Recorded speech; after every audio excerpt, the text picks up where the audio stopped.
Hey everyone, welcome back to the Rad Nauseam Weekly Roundup for the 11th to the 17th of August.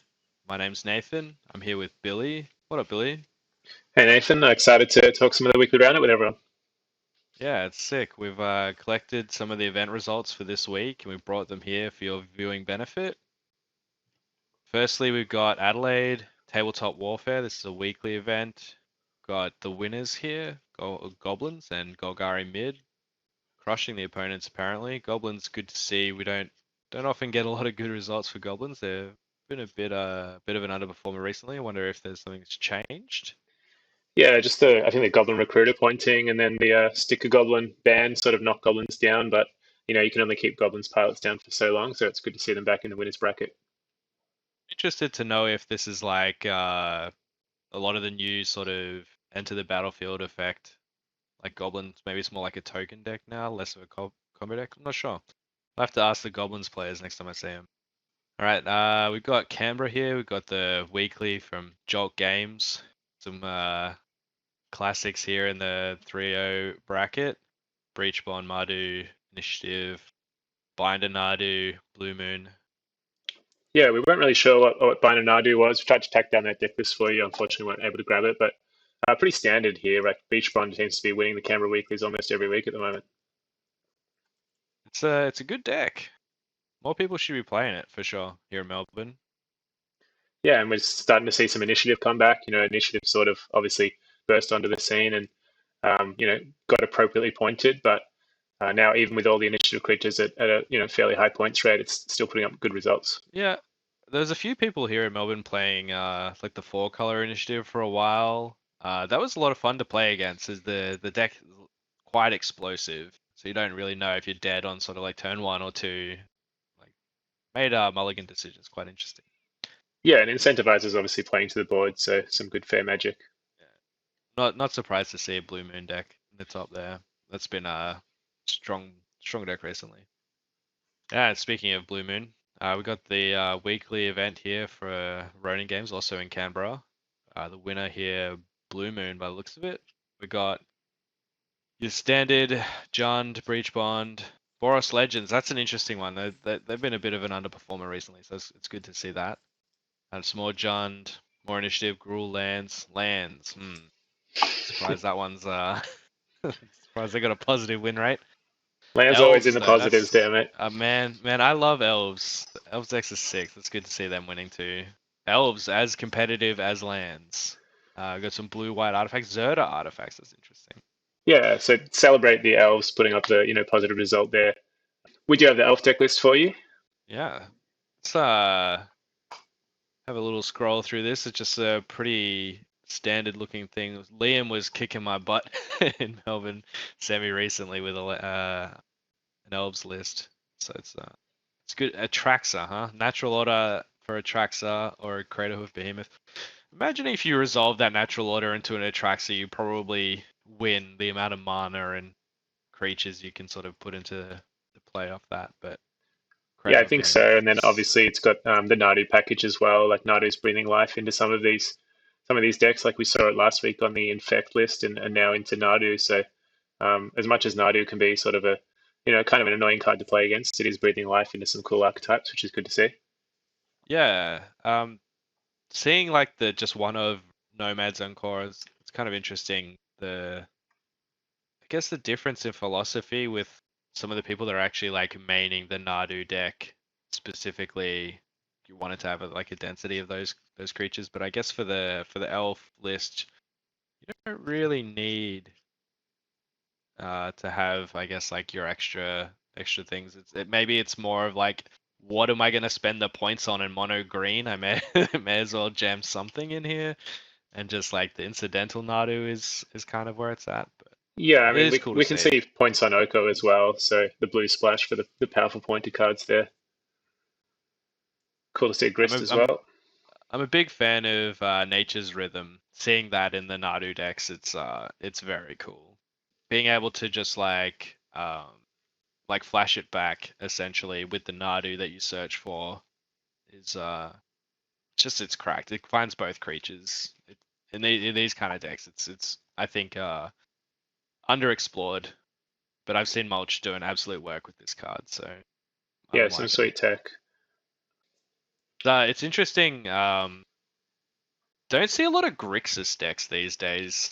Like the points haven't really changed that much since the winter Time Walk event at I guess the last Mana Clash. But where Grixis was like one of the premier decks there, they won a lot of their games. We don't really see it anymore. Yeah, And so we'll here we see. see it's kind of like We'll get sorry. to as we get to the POG results. There's still some Grixis lists, but also I think a lot of the pilots are currently on the blue black moon shell. So with the blue moons doing work here in Canberra and then blue black moons down in Melbourne, it seems like moons are in fashion at the moment. Yeah, interesting. We got Melbourne here, Pog. Shout out Pog. We got Classic 4-0 for Storm. Guess who? Guess who's running that one? Yeah, we've Have we got got Richard on Storm here, getting the Classic? 4-0 every single week. Yeah. Is there another Storm? There's another Storm. That's Brennan, who's a 50% win rate. Shout out Brennan. Yeah. So it's good to see. Yeah, Blue Black Moon, Golgari lands, shops, Black Walks. That's not me. Someone else got to be repping that Black Walks. Yeah, I Yeah, think. Grixis. I like the name tech there. Yeah, so Grix is just the Grixis deck splashing white for some key removal pieces. Yeah, Nothing too spicy here, putting up results here at POG this week. So we're going to show off the Golgari lands that went 3 wins, 1 loss, which is just happens to be my list. This is an interesting one. What stands out to you, Nathan, in lands? uh, this is a misnomer, by the way. This is not Golgari lands. This is Jund lands. As you We can see, the red and 6 splash here in the sideboard. We've got Pyroblast and Red Elemental Blast. That's definitely enough to be considered Jund. So Yeah, the one card I, in the main deck definitely pushes you, I think, into Jund. So this is a Jund lands list, 100%. I've played against this deck quite a lot. Um, it's for lands, it definitely does work. I think just the different ways of attacking, like a game state, whether you have your combo or just like general beatdowns, I guess like the strip mine wasteland sort of stuff is one of the scariest things to play against in this format. It's just if you keep a hand that you're like, this hand is gas if I draw a land, and then you draw that land, but they play a strip mine, and you're just like, well, I need to go runner, runner, runner, runner, or I'm dead. It's just yeah, one of those things that lands just comes at you. I'm a big fan of this deck. The Ren and Six Splash is questionable, So but what are you talking to us about it? yeah, I think like you're saying, like the strip package just has game against pretty much any deck. Like everyone needs their lands to be able to cast their spells. So you can make most decks stumble with that package. Yeah, like you said, at the moment the Ren and Six Splash just feels like I think a better use of the points in the current metagame. Like DT, you're not really getting to fire off a DT against Storm. You just don't have the time, but you can lock them out with Ren and Six Strip Waste.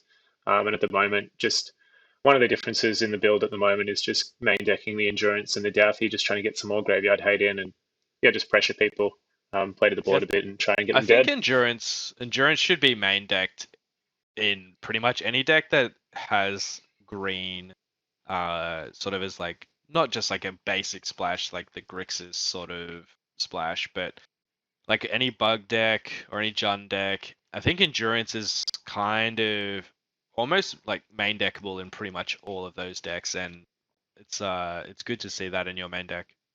Yeah, certainly a very strong card. And moving on, we've got Games Portal here. We weren't able to get the whole deck list results for this event, but we do know the winner was a 4-0 with on Jeskai.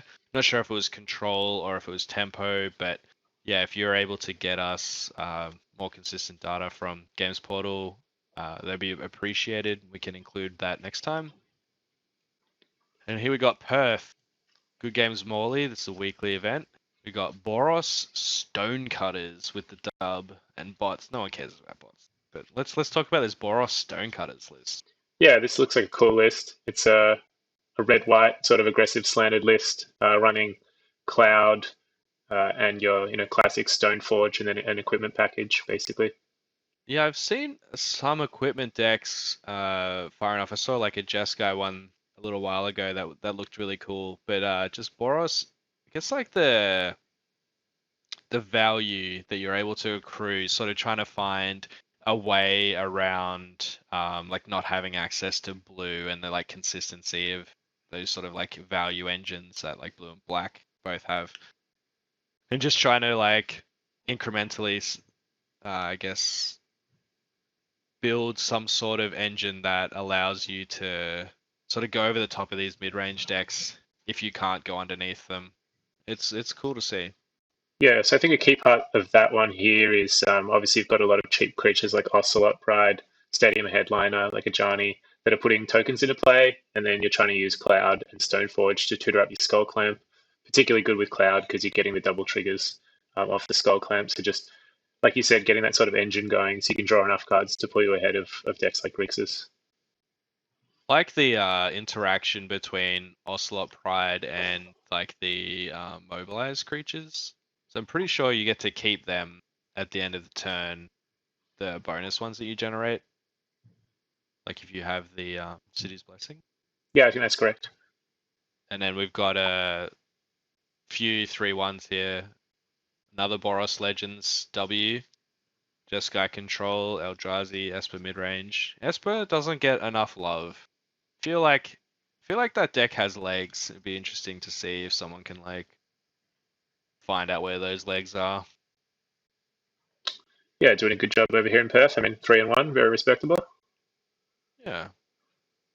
We're moving over to Sydney now. We've got 2 wins and a draw. Looks like these guys decided to ID in the finals of their weekly event. Orzhov D&T Prison Shops. Is that like where you bargain for cigarettes or something? Just prison shops.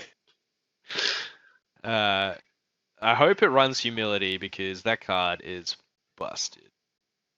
Yeah, good percentage of the format can't beat a Resolved Humility. Just a little note there. So Yeah, Time Vault. Man, what are they cooking in Sydney?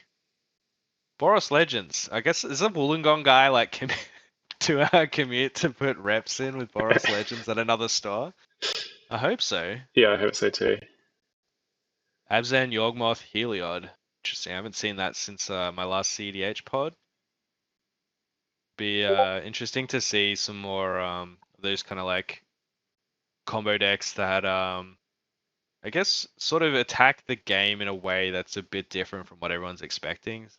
Bit of Brewer's advantage. Obviously, it hasn't played out here, but don't stop trying, man. That's I what we think, love to see.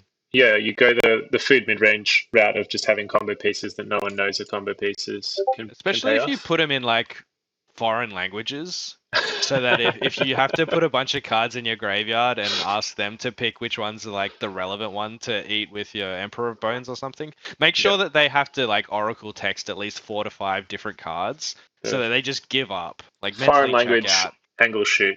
Very good. Yeah, look, yeah, it's a fair way to play. Just put your whole deck in another language. All right, Sydney, going back to Chatswood. All right, we've got Dice Factory. What on earth is Dice Factory? Yeah, so Dice Factory is a really cool artifact combo deck involving charge counters. We got to interview the person here who went 3 wins and 0 losses with it at Chatswood. That's Lockie, and we've got an interview with them, which we'll play Awesome. now. Hey everyone, we're here with Lockie, who's going to tell us about his Dice Factory deck that managed to go 3-0 in one of the Sydney weeklies this week. Thanks for joining us, Lockie. Yeah, no worries. Thanks for having me on. Yeah, so what's the deal with this deck? Why is it called Dice Factory? Partly because I used to play Dice Factory a lot in Modern, and then when I saw Edge of Eternities come out, there were so many new cards that messed around with charge counters, and I thought, okay, maybe there's enough stuff to give it a go in Highlander as well. So kind of really just because it's based on an existing deck in another format. Yeah, so the deck is trying to manipulate charge counters. That's its primary win con is through the charge counters, or I would say really its primary win con is through Paradox Engine, and the charge counters are just a very good way to get an artifact that taps for a lot of mana to let you abuse Paradox Engine. Yeah, so obviously an artifact deck here. How does it exactly differ from sort of a bots deck or a shops deck? I think bots or shops obviously can, do some pretty unfair things, but fundamentally they look to win by attacking with creatures. Whereas this is much more of like an all-in storm deck. It's kind of similar to, the kind of legacy Mystic Forge decks where you're looking to combo off and kill them using, Walking Ballista for 20 or the 8th Lux Reservoir on the sideboard or triggering Glaring Fleshraker 20 times. So you're not typically too concerned with combat and you're looking to win really quick and play an unfair game. Yeah, awesome. And so you sort of touched on already, but like, was there a specific inspiration for sleeving this up now? Is there some new cards or? I mean, Tezzeret is probably the biggest one, just because it's such a busted card. It tutors for the things you want as well. One of the reasons to play Dice Factory in Modern back when I used to play it was getting 4 copies of Urza's Saga to search for all the pieces. And Tezzeret does a pretty good job of being a second Urza's Saga on top of, all the existing good artifact cards. So it lets you have a little bit more consistency with actually getting one of the charge counter artifacts and a voltaic key or something as well, and then making a ton of mana and starting to combo off. Yeah, and so when you say they're charge counter artifacts, are there a few in particular that are particularly important to the deck? I mean, Everflowing Chalice and Astral Cornucopia are the 2 big ones. And then they printed a kind of couple other artifacts in Edge that tap for mana equal to charge counters. They also printed Insight Engine, which is very similar to the One Ring, where it keeps drawing for the number of counters on it, but it does care about charge counters, so you can get it up to a lot of counters pretty quickly.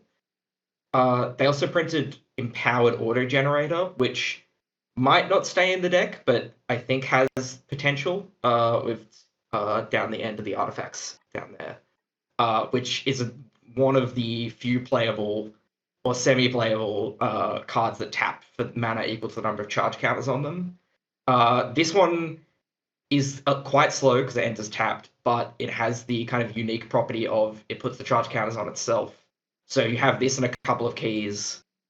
It pretty quickly gets out of hand, or like Paradox Engine in this pretty much does everything on its own. You get a couple triggers and then it's tapping for, 3-4 mana pretty quick. And kind of can snowball from there. Yeah, I can see how it would get out of hand pretty quickly. So you might have already touched on this as well, but is there any new cards in this deck that you think are going to make a splash in 7 Point Highlander more broadly? I mean, I think Tezzeret is the big one. A lot of the other stuff is pretty niche and specific to charge counters. I also think Surge Conductor, which is the new proliferate whenever a non-token artifact enters, is quite a strong effect. And I know some people have tried out like a Heart and Scales style artifact deck that could be pretty good in there. I don't think it's going to go in a lot of decks, but I think it's a strong effect and could show up in other things. And then also Insight Engine. I know a few people in Sydney who play more traditional shops decks experimenting with as well, just as a extra copy of the One Ring. Awesome. Well, there's a lot of sweet cards here, and this is just a super cool list, so we're really happy to showcase it. Thanks, Lockie, for coming on, taking the time to tell us about the list. Congrats with the 3-0, and hopefully we'll get you on again soon to discuss your latest brew.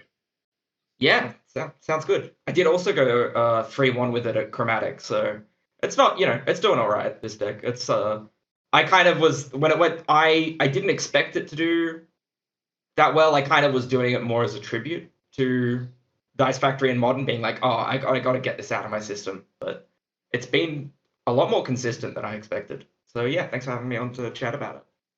Awesome. Thanks, Lockie. Cheers.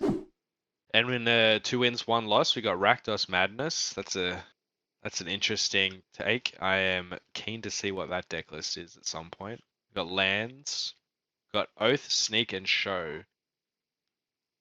There's a few unfair things all jammed into one deck list. Yeah, you wanted to play something like this at one point, right? With like Channel? Yeah, I messed around with a sort of a Simic Channel Oath deck. Found it hard to make a channel deck that doesn't just become an Oath deck, because Oath is, I just think, a lot stronger. But that you can solve that by just chucking them all in the same deck. So Oath them in, sneak them in, show them in. Yeah. You're going to get something into play. And get a few wins off it by the looks of it. So, and I'm excited for more Time Vault shenanigans. And paradoxical outcome. This card has actually hold the phone. 5 color slivers. Let's go. Like, what is Yeah. going on We here? definitely need that 5-color slivers pile to get just one extra Yeah. win next week, so we can get the deck list on here. Please, yeah. Go. Don't even go for 2-1. Go for 3-0. Get your name out there, Sliver Man. And Bant Manifest. Actually, I know that deck. Bant Manifest. That is a sick deck. It's unfortunate I've gone through. I think I've played against the pilot of this before. Yeah, Yeah, I think I have that as well. That Manifest really cool deck. Like just it trying is to. a sick deck. When I first started playing the format, recently, went to Good Games Chatswood for work and played against this deck. They crushed me in the finals. Sick. Name dropping, making the finals there, but yeah, we'll move on. It was a 4-person. It's a 4-person event. They've got 8 players now, so that's sick. Yeah. And moving on, now we've got Chromatic Games, their weekly event with a 4-0 on Storm. Any insight as to why this Storm deck is doing so well? So it's possible that it's Jazza playing Storm. It's also possible that it's Richard driving up to Chromatic Games and playing Storm. Yeah. Can't We talked confirm about a either way. 2-hour. We talked about a 2-hour commute from Woolingong to Sydney, but no one's talked about the secret 10-hour commute from Melbourne to Sydney to go crush a weekly event with Storm. It's probably his Juzza though. Cracked on every deck he plays apparently, but Storm, yeah, incredibly good deck. We got 3-1 Eldrazi, Jund Natural Order, Mono Blue Academy. More Time Vault, man. Yeah, Where are Time these Vault. guys getting all their Time Vaults? Apparently, there's a few floating around. Maybe prizes for winning, other events. But there's a few Time Vaults floating around. I guess people are excited to try out the new Tezzeret with it as well. Yeah, that does make sense. I have a friend who's been trying to cook that one up. Shout out, I have a friend. Then we got 2 wins, 1 loss, and a draw for shops. Seen a few Eldrazi and shops lists floating around, but we don't see so many of them in Melbourne. So it's good to know that they didn't all just pack up when that land got pointed. Yeah, they're floating about. There's definitely shops. If you're not prepared for it in the sideboard, you'll come across shops one night and it'll ruin your evening. True. And then we just the 50-50s with Flash, Mardu Initiative, Naya Zoo, shout out Kurd Ape, Boros Legends, Rakdos Madness. And then the Walks deck. No. All right, Sydney. Cardboard Cafe weekly event. We've got 2-1 Simic Tinker, Mar Dudes, and Blue White Control. Yeah, just want to shout out. This is a new event. It might have started this week, or possibly we just weren't aware of it until now. But it's at Cardboard Cafe out in Castle Hill on a Friday, 7:15 p.m. and runs fortnightly. So if you're in the area, make sure you get down to Cardboard Cafe. And you can lose to Simic Tinker. Looks like. I call this a fortnightly event. And here we're at Good Games Wollongong for their weekly event. Got 8-point red artifacts. I like the spelling of that. This is not a typo, right? This is intentional. Yes, it is a mono red artifact deck. Yeah, sweet. So what are they cooking? Yeah, we've got this one for you. Looks like a sweet list. So just a very aggressive red artifact deck, like even playing like your 0-drops, Mem Knight and Ornithopter just to get artifacts in play. And then just, broadside bombardiers, throw them around, gut, shrapnel blast, just different ways of sort of turning artifacts into damage. Yeah, we don't see a lot of burn decks these days. So having something that sort of like catches you off guard in terms of the speed at which it goes off in sort of a way that you can't really deal with the same way you would do with like a combo deck or a storm deck. where like a mind break trap or a force of will isn't really gonna feel great against one of these kind of decks. So it's Yeah, I good to think see so. red. It's a lot of it is based on, I think, this new weapons manufacturing, which I've been excited to tinker with myself. Really cool card here. So just 1 and a red enchantment. Whenever a non-token artifact you control enters, create a colorless artifact token named Munitions with, when this token leaves the battlefield, it deals 2 damage to any target. So just an amazing artifact, obviously, to throw with like a broadside bombardiers or a gut. Just getting that extra 2 damage. Rise of Progress in the main deck is always exciting. Yeah, and definitely also love seeing a Goblin Welder. So it looks like you're not really too fussed with what you're welding in and out in this deck. You're not trying to weld in like, a big Phyrexian portal or something like that. But just moving artifacts in between zones obviously can be quite powerful as well. Yeah, that it's doing its best Grim Lavamancer impression. Right, and for the 3 wins, 1 loss, we've got 4-point Blaster Moon, 8-point Bant Company, Grixis Mirror Crusher, and Grixis. A lot of interesting deck lists that they've got here. What is 4 Blaster Moon? Yeah, for Blaster Moon, this deck is sweet. This is the first time I've seen it, but this is a sort of a Blue Moon shell deck running both Blue Blasts and both Red Blasts in the main deck, and then just having quite a few ways to get rid of them, I guess, in matchups when they're not helpful. You can pitch them to like your Furies, your Subtleties, Force of Will, Force of Negation. So just ways to turn them into real cards in matchups where they're not impactful, but when they are, you're sort of pre-boarded. So really cool list.